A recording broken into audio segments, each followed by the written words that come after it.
I married the same man 7 times. He had divorced me 7 times for his first love, just so he could spend vacations with her freely and so she wouldn't have to deal with rumors or gossip. The first time we divorced, I tried to stop him by hurting myself. I ended up in the hospital, but he didn't even come to see me. The second time, I lowered myself to apply as his assistant at his company, just so I could see him more. By the 6th divorce, I had already learned to pack my things quietly and leave our apartment without a fuss. My meltdowns, my constant giving in, and my numb compromises only led to one thing: him coming back to marry me on schedule and repeating the same old games. Until now. When I heard that his first love was returning to the country, I handed him the divorce papers first. As usual, he made a plan to remarry me later, but this time he had no idea that I was leaving for good. Larissa's back. Let's get a divorce. I handed Jeff West the divorce papers I had already signed, my face calm and unreadable. For a second, his expression froze, but he quickly recovered. He then signed his name on the papers with practiced ease. It was the first time I had offered him the papers instead of the other way around. Still, just like the last 6 times, he said casually, "Once she leaves in a month, I'll remarry you." In the past, that line would never have been enough to curb my insecurity. I would make him swear an oath or sign a contract, anything to feel safe. This time, I felt nothing. I had no desire to respond at all. "Helen, are you even listening to me?" Jeff frowned, clearly annoyed by my silence. I just nodded. Yeah,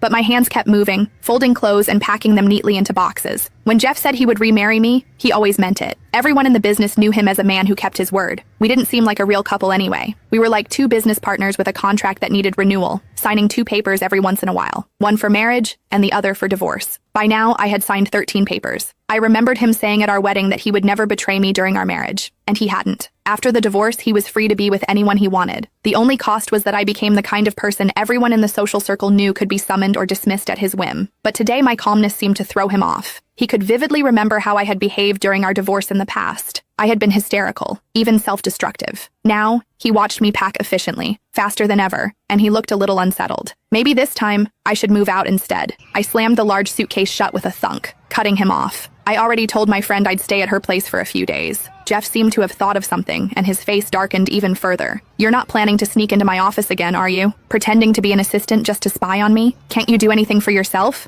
Are you so lost without a man?" I understood what he was doing immediately. He just didn't want me showing up at his office, disturbing him and Larissa Osborne. After all, she was only back for a short visit. Jeff would always hire her to be his chief assistant, staying close to him at all times. After our second divorce, I had applied and got hired as Jeff's assistant. I carried his favorite caramel latte, heart racing with hope as I pushed open the door to his office. Instead, I found him leaning back in his chair while kissing Larissa, who was sitting on his lap. I lost it. I lunged at Larissa, fists swinging, and Jeff slapped me to the floor. People had gathered outside the office, peeking in. Everyone assumed I was still the CEO's wife, so their eyes were full of judgment as they looked at Larissa. To spare her from gossip, Jeff ignored my tears, snatched my bag, and dumped everything on the floor. The divorce papers lay there like a warning sign, announcing to the world exactly what our relationship was. From then on, every time Jeff and I divorced, he made it public on social media. Everyone knew Jeff loved Larissa. I was just the shameless woman who refused to leave his side. But this time, Jeff's worry was unnecessary. I grabbed my suitcase without hesitation. "Don't worry, I won't bother you two again." Jeff looked at me suspiciously for a moment until I pulled the suitcase handle and stepped toward the door. Then, he reminded me a little anxiously, "We'll get remarried on the 13th next month. Don't forget." I paused for a second. What a coincidence. My flight out of the country was booked for the 13th. After Larissa returned, Jeff didn't think about me once. This time, I stopped obsessively tracking his every move, which I'd do after every one of our divorces, waiting at every place he might appear.